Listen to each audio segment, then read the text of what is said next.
Olá! Olha, anjos estão por todo lado, não é mesmo? Em filmes, livros, até na decoração de casa.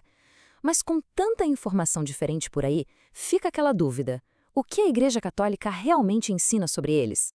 Vamos juntos descobrir a doutrina oficial e separar o que é fato do que é ficção. Então a grande pergunta é essa: como é que a gente distingue a doutrina oficial de um monte de outras tradições que acabaram se misturando na cultura popular? É exatamente isso que a gente vai fazer aqui usando como base os ensinamentos da Igreja. Hoje em dia, parece que a gente vive num verdadeiro liquidificador de crenças, sabe? Onde ideias de várias religiões e tradições se misturam o tempo todo. E claro, isso pode criar uma confusão danada sobre os anjos. Por isso, é tão importante entender de onde vem cada ensinamento. Para a gente conseguir ter essa clareza, o primeiro passo é ir direto na fonte. Vamos ver o que a Igreja estabelece como uma verdade de fé. E aqui está o ponto principal. Para a fé católica, acreditar em anjos não é uma opção, é uma doutrina fundamental, uma verdade de fé que tem raízes muito profundas lá nas Sagradas Escrituras e na tradição que veio do judaísmo. Pois é, o próprio Catecismo da Igreja Católica reforça isso de um jeito muito claro. Ele diz que o testemunho da Escritura é tão óbvio, tão evidente, que a existência dos anjos é considerada uma verdade de fé inquestionável. E olha que curioso, o estudo mais aprofundado dos anjos, a tal da angelologia, não surgiu só por devoção, não. Ele veio de uma necessidade de proteger a fé. Foi um jeito que os primeiros teólogos encontraram para combater algumas ideias erradas, as heresias e manter a doutrina pura. Mas a Igreja não ensina só que os anjos existem. Ela também revela que existe uma organização incrível no céu, uma verdadeira hierarquia celeste. Vamos dar uma olhada nessa estrutura que é fascinante. Sabe? Essa organização que a gente conhece hoje foi detalhada por um autor bem misterioso do século VI, conhecido como Pseudo-Dionísio. Ele estudou os textos e, usando também um pouco da filosofia da época, criou um mapa dessa hierarquia celestial. E aqui está ela, a estrutura. Ela é dividida em 3 níveis, ou hierarquias. A primeira, que fica mais próxima de Deus, tem os serafins, que, dizem, ardem de amor.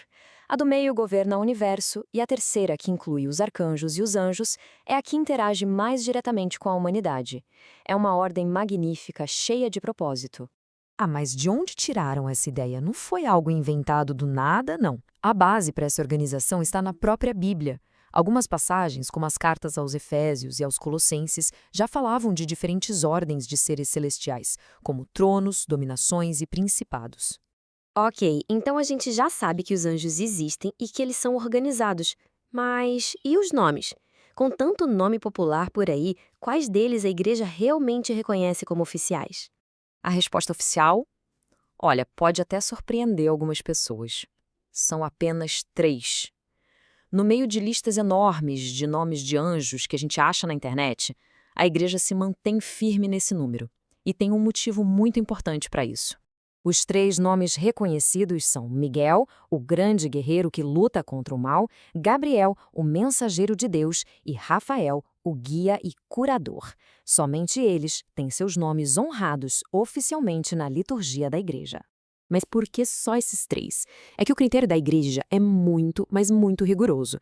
Ela só aceita os nomes que aparecem nos livros da Bíblia, reconhecidos como divinamente inspirados, os chamados livros canônicos. Se o nome de um anjo não está nessas escrituras, ele não faz parte da doutrina. Simples assim. Bom, isso, claro, leva a gente para outra pergunta. Se a doutrina oficial só reconhece 3 nomes, de onde é que surgiram tantos outros que são tão populares hoje em dia? Ah, com certeza todo mundo já ouviu falar de Uriel, Raniel ou Raguel, não é?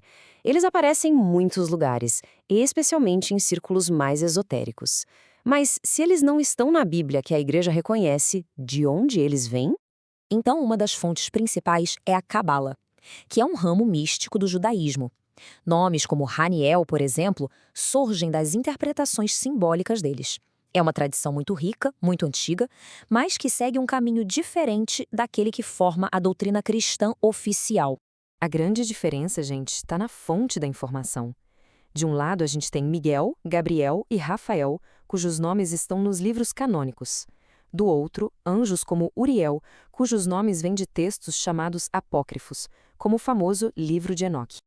Olha, o livro de Enoque é um texto judaico super antigo, fascinante mesmo, muito valioso para os historiadores. Acontece que a Igreja Católica, depois de muito estudo e discernimento, não o incluiu na lista de livros inspirados por Deus. É por isso que os anjos mencionados nele não fazem parte da devoção católica oficial. E é assim que a gente chega ao ponto central de tudo isso. Para a fé católica, a questão não é a quantidade de nomes de anjos que se conhece, mas a autenticidade da revelação. A devoção se concentra naqueles seres que o próprio Deus escolheu revelar pelo nome nas Escrituras, mantendo a fé sempre ancorada na sua fonte mais segura. Para mais conteúdos assim, se inscreva neste canal. Se gostou, comente, curta e compartilhe com sua família e amigos. Ative o sininho para receber notificações de novos vídeos.